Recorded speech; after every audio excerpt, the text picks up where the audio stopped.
This money belongs to our youth. The previous council made a commitment in response to the rise in gun violence to do something. Many of you campaigned on this promise to do something and to advocate for our youth. And honestly, we should not be here again asking for this money. Those are some of the public's concerns from this week's Seattle City Council meeting on funding for student mental health. This is where spending meets reality for a city facing a $260 million deficit. Also this week, legislation for stay out of drug areas, sodas, and also soaps. Stay out of areas of prostitution. This is moving forward in the council as well.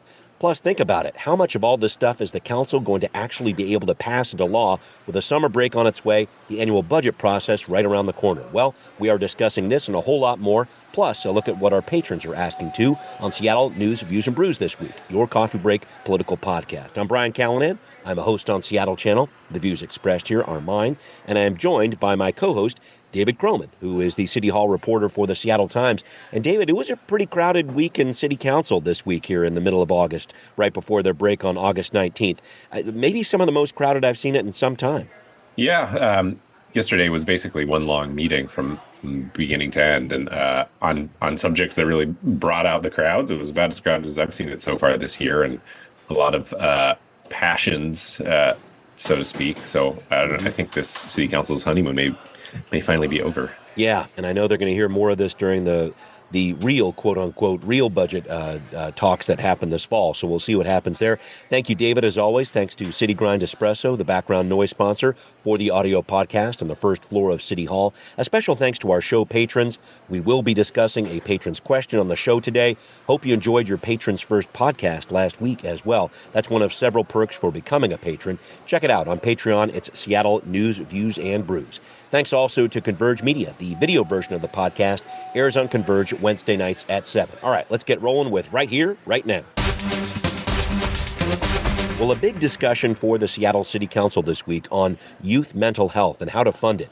This came to a head this week in council meetings. They were talking about $20 million versus $10 million. You might have seen some headlines on this. Here's the backstory. In 2023, former councilmember Shama Sawant sponsored legislation. It passed with a 5-4 vote for a 1/20% hike to jumpstart the big business payroll tax. This would generate $20 million worth of mental health counselors in our schools. But the council needed to vote to authorize spending this revenue on non-jumpstart priorities. That did not happen this year. And then the mayor included $10 million in his mid-year supplemental budget proposal for this. Some advocates saw that as a cut. So there we had Councilmember Morales championing the cause to, as she puts it, restore that funding to $20 million going towards student mental health, which would include the work of community-based programs aimed at improving youth mental health and also reducing gun violence. And David, I wanted to talk about this because here we are in a mid-year supplemental budget situation. It gets weedy really, really quick, but it looks like the city won't spend $20 million this year, but rather $12.25 million. Yeah, so this money was made available at the end of last year. The mayor's office said, it came to us without much of a plan for using it. And, they say they've spent this year figuring out what that plan would be. But here we are now with just 4 months left in the year. And, the thing to remember is the $20 million is for 2024. It's not for next year. And so they're saying, look, we have this money and that's great, but we only have 4 months left in the year. And we think that we're only going to be able to spend $10 million of this. And so that's what we're going to propose. Tammy Morales saw that basically as a broken promise that the previous city council had made a commitment, and that the city should figure out how to get this done. Or at the very least, get things moving. And she almost won support for that argument. 4 or 3 of her colleagues supported her. Right. Saka, Hollingsworth, and Wu, I believe. But that was not quite enough. And so instead of going with the full $20 million, they went with an amendment from Councilmember Strauss to add $2.25 million. So we're talking $12.25. And, right. His argument was, I don't think we can spend $20 million, but I think we can push and get to this $12.25 number. Yeah, he was put in an interesting situation here because last week, I know when this was in committee, he abstained on voting on this proposal from Councilmember Morales. What's your take on how he responded to this issue? I know he's been trying to play that middle lane quite a bit on the council for the past couple of years. Yeah, I think there's probably some truth to what he believes, which is that, frankly, $20 billion is a lot to get out the door in 4 months. And I think that's true. But, as you said, I think that's fairly typical for Dan Strauss on this council in particular. I think he sort of sees himself as a as the kind of center of this council and tries Yeah. to play that role. I think he also is sort of trying to embody the like veteran Mm. of the council role, even though he's only been there for 2 years. I mean, on this council, that makes you a veteran, or 4 years rather. 4 years. Yeah. On this council, that makes you a veteran. Yeah. And so, I think we've seen this on a lot of votes. Actually, he seems to abstain or kind of wait to the last minute or try and kind of Right. play the compromiser in chief to an extent. Sometimes it works better than others, but I think Mm-hmm. that's what we're seeing here. Yeah, and I'm trying to take it from the public perspective because I like getting in the weeds with you on these different issues, but looking at it just from the average layperson out there, they're saying, wait a minute, I thought it was $20 million and now we're getting less. I know that it's a supplemental budget process and it's tough to spend money or whatever else, but just the public view of this, I don't know if it's favorable, and I just wonder how the council handled this and your take on that. Yeah, council members Rivera and Moore talked about this at the end, which is, frankly, anger, I suppose, at the last council for doing what they believed was setting forward what they believed was sort of an unrealistic task of actually spending this money, and then therefore putting them in the position of being the ones to look like they're disappointing, children, basically. I think Right. Councilmember Rivera several times called it performative, this $20 million and basically symbolic because, you can vote to approve $20 million, but it was never actually going to get out the door. Right. Interestingly, Councilmember Saka kind of sided more with Councilmember Morales's take, which is, look, sure, I might agree that we could have more of a plan for this money, but the reality is the last city council made a promise and we should keep that promise. And that's the kind of more, basic down to, basic view of this, which is we said we would spend $20 million. We should try and spend $20 million. Yeah. I'm really interested to see how this plays out in the fall again, because this will come back on the table. I'm sure of that. I also wanted to talk about something the council is wrestling with this week as well. This idea of exclusion zones, as proposed by City Attorney Ann Davison, sponsored by Councilmember Kathy Moore. These are sodas, stay out of drug areas, or soaps, stay out of areas of prostitution. Some background on this. The sodas would be in downtown Seattle in the CID, the soap on North Aurora from 85th to 145th. Another clear move here, David, by the current council to try to undo the work of the prior council. The council unanimously repealed these laws 4 years ago, saying they disproportionately harm people of color. Other concerns there as well.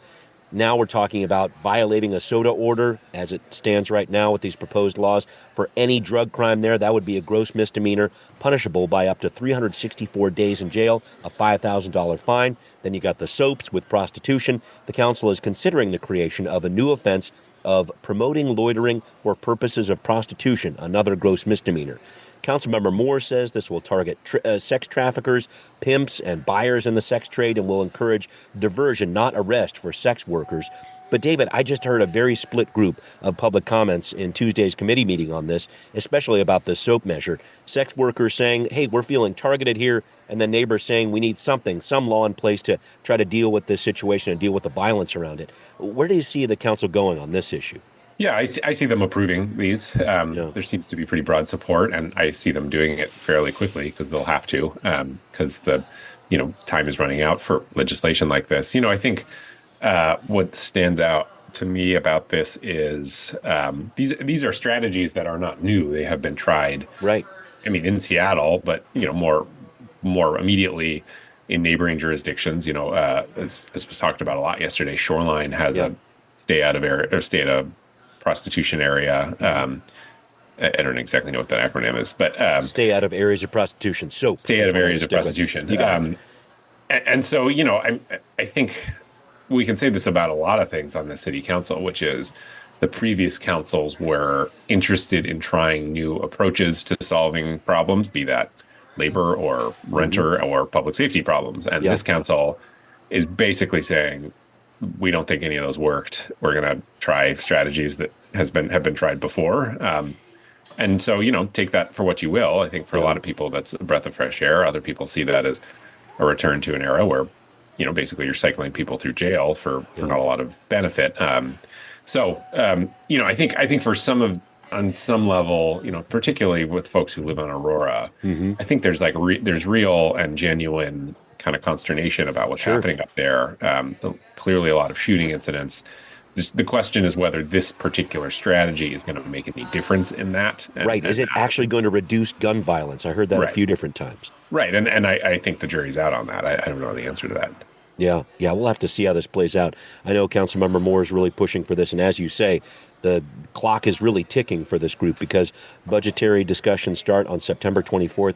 They've got a lot of work to do in between now and then, and they have a 2-week recess, as I mentioned, coming up here over the next couple of weeks. All right. Well, next, all of this plays into the reality that the council doesn't have much time to pass any kind of legislation before they head into full budget mode this fall. David has some insights we're going to check into coming up on Now Hear This. Well, that smell in the air. It's not neighbors burning leaves in the backyard here in mid-August. It's that hint that budget season is upon us for the Seattle City Council.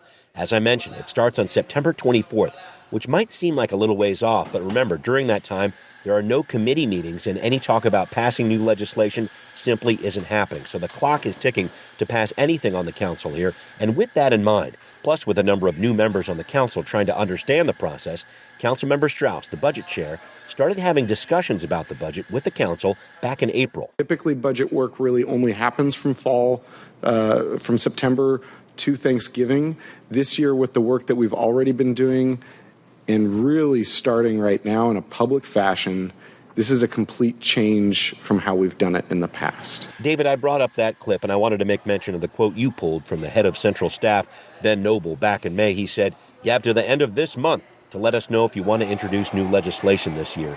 And I saw you write this in your piece, the council sprinting to catch up after a slow start. But my question is, what's going to make the finish line? Will we see these new laws on soda and soap zones? Will we see minimum wage breaks for small businesses, wages for delivery drivers? There just seems like there's a lot up in the air right now.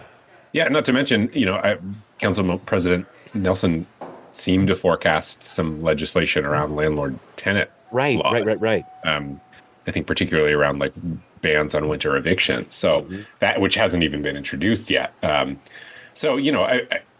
It's a lot to do. I think the council, if they had their way, would probably pass this next week. And I think with the soap and soda laws, they probably will pass those, not next week, but probably mid-September. I think they're pretty motivated to do that. And we have seen, with the jail contract, for example, with the jail in Des Moines, they passed that after took one committee meeting and then passed it in the next council meeting. And so that has shown that they're willing to do these things quickly, more quickly than I have seen from past councils. Right. Usually there's at least 2 committee meetings before larger legislation like that, right? At least 2, yeah. I mean, in the past, I would say that most legislation that's going to get passed for the year starts getting pretty serious discussion in like April, probably, because then it goes through some committee meetings, it gets revisions, it might get a public hearing, it gives some central staff a lot of time to explore. Right. So the fact that we're seeing this kind of rush of legislation in August is really stands out to me. I think the soap and soda laws have a pretty good shot at passing. I expect that they probably will. It seems like the minimum wage thing is probably dead for the year, although there is some talk of task forces being assembled in the mayor's office. Council President Nelson continues to say that her hope is to pass this delivery driver ordinance, but we haven't heard anything from it for months now, and from my perspective, appears to be dead. And then, to do some landlord-tenant legislation now, when it hasn't even been introduced yet, and they haven't gone on, and they're about to go on recess, that seems like a real stretch. But again, Nelson said in an interview with me, I'm hoping to get that done this year. So perhaps we could see, usually the council and city hall basically shuts down after, right around Thanksgiving after the budget is passed. So I suppose if they wanted to, they could actually put some work into that period of time. There are limits around how much work the central staff can do, which is really dependent. The council really depends on them. And that's a unionized shop. And so it's not like they can just demand that they continue to work overtime indefinitely. So, I don't know. Like I said, I expect soap and soda to pass. Everything else I'm not so sure about. Got it. And you had done some research on the numbers here. No other council in the last 10 years had passed fewer than 14 bills by this time, through June, I should say. And then this council has only passed two council-generated bills. And I just wanted to talk to you about that because I think this was a group that was, at least the 6 new members here, that were elected with this idea of, okay, you're going to be more effective, you're going to be more efficient, et cetera. And it feels like that hasn't really come to total fruition yet. Yeah, I mean, on the one hand, it's just the reality of the fact that 6 out of 9 of them are new. Yeah. There's also the reality that, new legislation tends to cost some money and there's not Sure. any money to be spent. Yeah. I think there's a broader sort of philosophical piece to this also, though, which is this council is just less interested in passing new legislation, which isn't necessarily a good thing or a bad thing, at least on its face. It just is past councils have particularly pushed for, new labor laws, new Sure. tenant laws, so on and so forth. New initiatives that require passing laws to I make see. a reality. This council, was upfront about it. They're like, we think the past city councils have overstepped. We think they took their eye off the ball of basic governance, and so we're gonna, rein that back in. And so I think from their perspective and the perspective of people who back them. Legislation in and of itself is not necessarily a good thing, and so therefore measuring their progress by how many bills they've passed, therefore is not a great measurement of what they're actually achieving. And I think that's a fair argument. Okay, it is one that I think a lot of people totally disagree with, but it has some logic to it. Yeah. I'm really interested to see how that plays out with these different bills towards the end of this summer and going into the fall. But I thank you for that great piece in the Times there. And check it out, folks, in the Seattle Times. David wrote a great piece about the council sprinting to catch up here. So we'll see what happens there. I did want to move on to another interesting look this week in the Housing and Human Services Committee on how the city and county are responding to substance use disorder. There's also a look at LEAD, the formerly known as Law Enforcement Assisted Diversion. That's in the committee this week as well. But I wanted to focus on this whole situation with substance use disorder. So the city's presentation from the Human Services Department shows Seattle's making a $24.5 million investment in public health this year. $20 million of that goes to the agency Public Health Seattle-King County. And much of this really looks like progress. The city points towards the success of its Health 99 unit with the Seattle Fire Department, response to overdose calls. There's the new Opioid Recovery and Care Access, ORCA Center, coming online next year. Then there's the Valley Cities Recovery Place. I looked at that as well, up to 150 beds available in the fourth quarter of this year. And King County is also pointing out, they have a presentation here too. Overdose deaths are still high, but they're down 15% in 2024 compared to last year. So I wanted to lay out all the different things that the city is looking at here this week. But my question is, this contract between the city and county is due for renewal next year when it comes to these health services. And I just think about this tussle over incarceration at the King County Jail. Do you see the county and city on the same page with drug overdose responses? What's that contract process going to look like? What do you think? Yeah, I don't know. I do think that the county and the city are, well, I've been a reporter since 2015, so my historical perspective is limited to basically a decade. Right. I would say that this is about as strained of a relationship as I've ever seen between the city and the county. I just think on the city council there's a lot more skepticism, particularly towards Dow Constantine and but the King County Regional Homelessness Authority, Public Health Seattle-King County. Right. This jail thing has been a real thorn. We saw actually last night, Dow Constantine endorsed Alexis Mercedes Ring for Seattle City Council against a sitting council member. I think that says something about that relationship right now. And so, I expect that there's going to be some fairly tough conversations at the end of this year and into next year about public safety or Public Health Seattle-King County and particularly the King County Regional Homelessness Authority. I think they're going to be tense. I mean, I think they're going to look similar to the tense conversations that are happening right now over the jail. Yeah, and I think about this from a budget perspective too, because much of this money we're talking about for these different programs is coming from the state's $261 million opioid settlement. These are dollars spent statewide on the drug epidemic we're talking about. I just wanted to look a little bit forward here, concerns about continued funding of these types of programs once those state funds run out. I think the budget piece of this is a big part of it too. Yeah, I think that's right. I think this council is going to be looking for any opportunity to save money. And if you can kill two birds with one stone, where you are exerting some influence over the county operations while also saving money, then they might take that. Yeah, we'll see what this situation, how the situation plays out when it comes to that contract, which is due up for renewal next year between the city and county. But some really interesting statistics laid out here in the Housing and Human Services Committee this week when it comes to substance use disorder. Very much urge you to check that one out. All right, well, coming up, an interesting question from a patron about Seattle's design review process, an important issue when we start talking about the comprehensive plan and how Seattle grows. We're going to talk about it a little bit on You Ask, We Answer. Really appreciate everybody reaching out on You Ask, You Answer. There's a fun segment for us. If you want to send an email our way, Seattle News, Views, and Brews at gmail.com. We answer our patrons' questions on the show whenever we can. And David, this is, I guess, a more general topic suggested to us by a patron who I will not name. This person is a member of the city's design review board. And this person tells us, here we go. I initially applied to be on this design review board X amount of years ago. Editor's note, I'm taking out the exact number, with a cover letter specifically discussing how I thought the design review process delayed projects for too long over minor issues and wanted to join to speed things up.